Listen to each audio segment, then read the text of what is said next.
αποδειχθεί ότι δεν λέει παπαριές.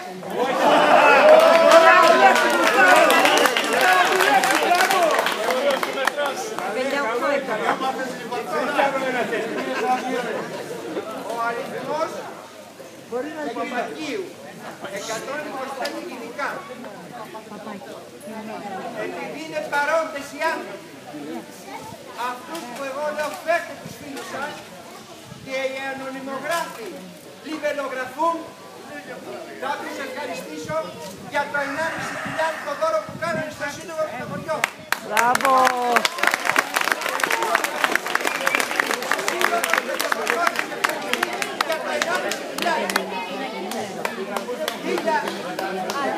Όχι, δεν είναι νούμερο. Μόνο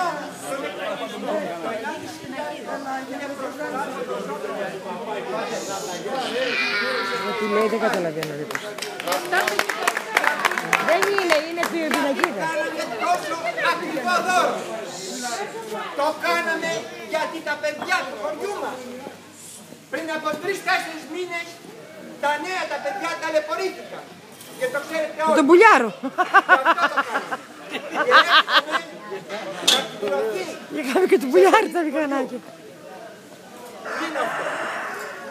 Υπάρχουν 3 άνθρωποι που αγόρασαν πάνω από 100 λαχνούς και με εξουσιοδότησαν εάν κερδίσουν οι λαχνοί το κέρδος να ξανακληρωθεί στα παιδιά του χωριού.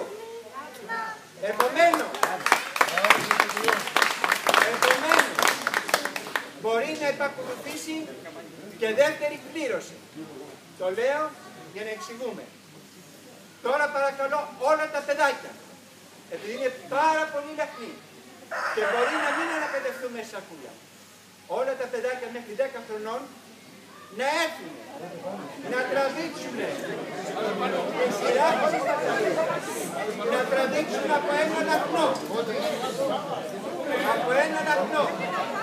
Να τον βάλουν στην κόκκινη τσάντα και να έρθει μετά το πιο βρέφος να τραβήξει ένα για το μηχανάκι. Η τηλεόραση δεν λέει και πολλά πράγματα. Έρχομαι εγώ Παναγιώτη. Το βρέφος, το δύο βρέφος.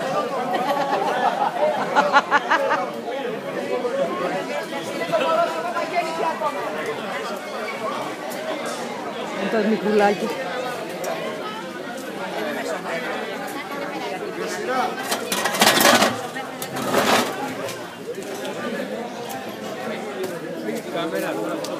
Έλα εδώ εσύ μικρή, έλα εδώ. Θέλει κάποιον να ανακατώσει.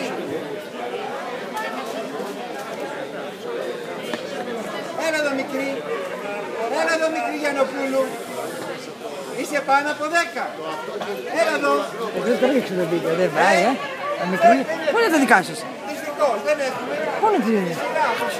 Τα πήρε το Λευτέρη. Τώρα έχει πάει στο ποτάμι. Είστε καμία σε. Χαρά κάτω. 2,27.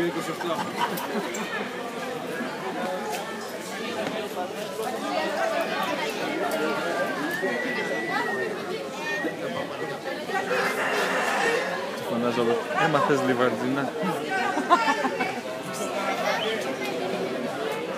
Γιατί δεν τα άκουσες? Τι είναι αυτά?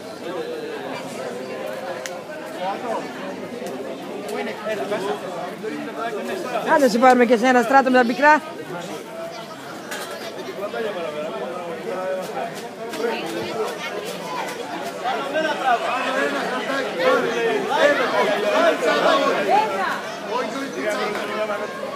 Ένα, εκείνο που σου είπα πάνω. Μπράβο πάνω, φεύγασαι. Γιώργη, εκείνο που σου είπα. Εκείνο που σου είπα, Γιώργη, μπράβο. Εκείνο που του βάλαμε παγάκι μέσα ένα παγόνι. Όπως κάνει,